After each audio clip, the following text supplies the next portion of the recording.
Graça e paz, líder de célula, um prazer, uma honra estar aqui com vocês mais uma vez. Vamos começar aqui o nosso review do estudo de célula.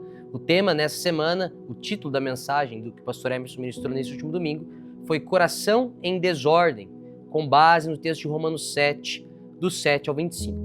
Eu já quero iniciar aqui dizendo que esse texto é um texto clássico dentro do cristianismo, onde nós temos uma demonstração daquela luta interior que há no coração dos cristãos, ou seja, a situação de viver uma vida desejando executar aquilo que é bom, agradável aos olhos de Deus, mas ao mesmo tempo perceber dentro de si ainda a presença ali do pecado te levando a realizar aquilo que não é agradável aos olhos do Senhor. Esse momento de crise, essa luta interna é justamente a base do estudo de hoje. Então, já entre na sua célula essa semana preparado para essa temática. Minha sugestão é que você leia o capítulo de número 6, 7 e 8 de Romanos, que eu acredito que vai te dar um panorama geral, não apenas da crise existente, mas também da resposta que nós encontramos no Evangelho, na pessoa de Jesus Cristo para essa crise. Creio que isso vai te ajudar muito. Já quero começar no primeiro ponto aqui do estudo, que é reconhecendo a realidade da luta. A ideia deste primeiro ponto é trabalhar a noção de que a lei de Deus ela revela o pecado. A frase que está em destaque aí no seu estudo é: a lei nos mostra o pecado, mas não nos pode livrar dele. Ou seja, a lei ela vem para mostrar sim a boa, perfeita e agradável vontade do Senhor, mas ela não tem poder para nos salvar dessa situação de miserabilidade na qual nós nos encontramos. Então a lei, na verdade, vem até aumentando a ofensa, como diz outra parte do texto de Romanos. Então, nós precisamos, em primeiro ponto, reconhecer a realidade dessa luta que existe entre nós. Essa luta de querer fazer o bem, mas encontrar em nós algo que milita contra. E essa luta, ela não é um sinal de fracasso, mas sim de uma maturidade. Só aquele que nasceu de novo percebe esse conflito interior entre querer fazer o bem e fazer o mal. E aqui nós temos a pergunta para discussão e aplicação desse ponto, que é: você reconhece essa luta interior na sua vida? Como que a consciência da sua limitação tem te levado à dependência da graça de Deus? Minha sugestão aqui para você, líder, é quem sabe você começar falando alguma coisa, compartilhando algo. Porque como é uma temática um pouco mais sensível, as pessoas podem não se sentir muito à vontade ali para já começar abrindo o coração. Então comece você. Já abra ali uma situação sua, fala: olha, vejo que eu tenho dificuldade em tal área da minha vida, mas no Senhor eu tenho encontrado graça para vencer isso, para viver na realidade aquilo que Cristo já conquistou para mim na cruz. E aí você abre para os demais irmãos e irmãs da célula poderem compartilhar. O ponto 2, ele vai continuando a ideia, ele fala sobre esse conflito interior, ele fala fracasso ou maturidade. Nós já vimos no ponto 1 que a ideia aqui não é de um fracasso.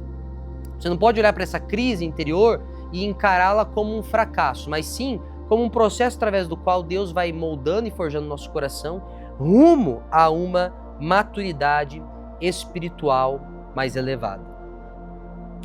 Essa questão da crise que há dentro de nós, essa duplicidade, ela não é, igual diz aqui o texto, uma hipocrisia, mas um sinal claro de que há uma nova natureza em conflito com a velha. Essa é a ideia aqui, irmãos. Precisamos trabalhar essa questão de que temos agora em Cristo uma nova natureza, mas que ela milita com essa velha, né? E a pergunta aqui para aplicação é: você tenta vencer o pecado apenas com força de vontade ou tem levado o seu coração à cruz de Cristo? E aqui tem um ponto interessante.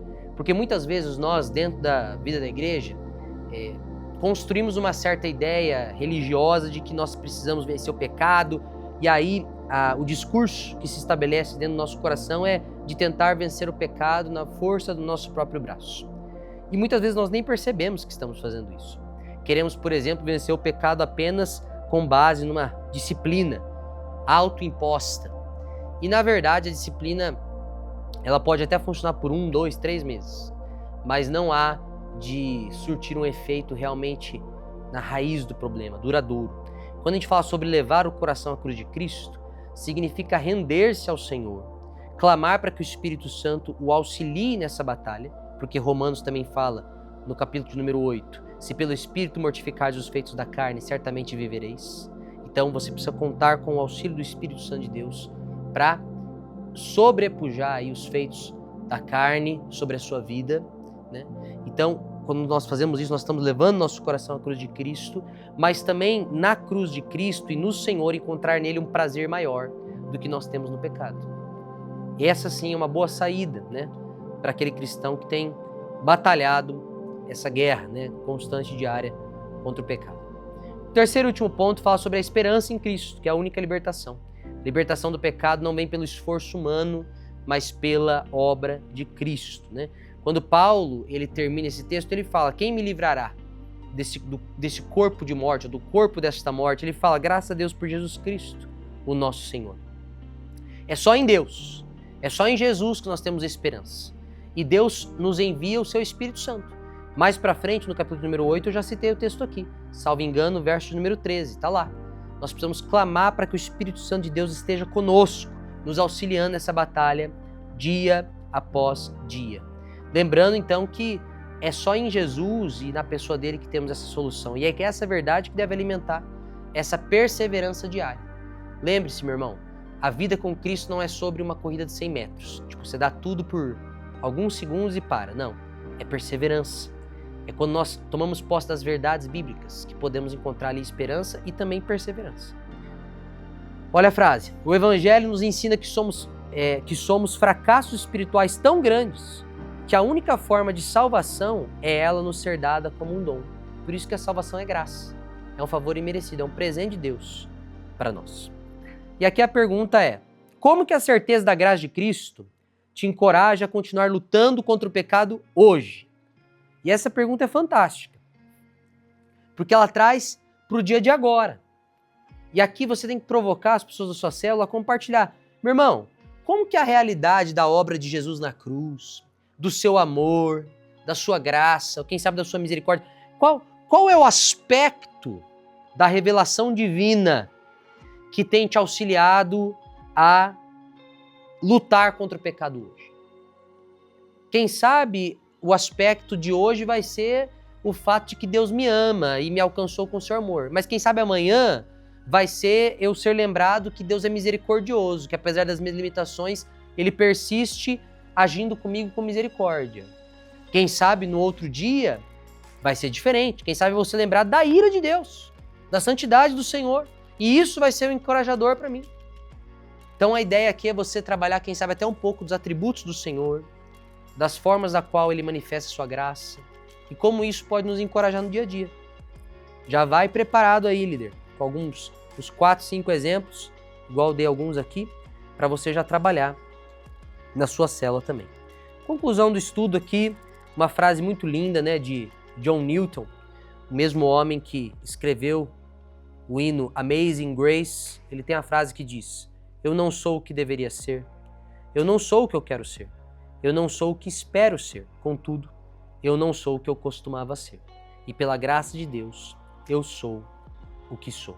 O que John Newton está querendo dizer para nós, e que você precisa também, líder, passar para os seus liderados ali na célula, é que por mais que as dificuldades apareçam, por mais que as nossas limitações estejam cada vez mais assim evidentes, porque quando o cristão, quanto mais ele vai caminhando perto de Deus, mais ele contempla aquele que é perfeito e olha para si e percebe as suas limitações.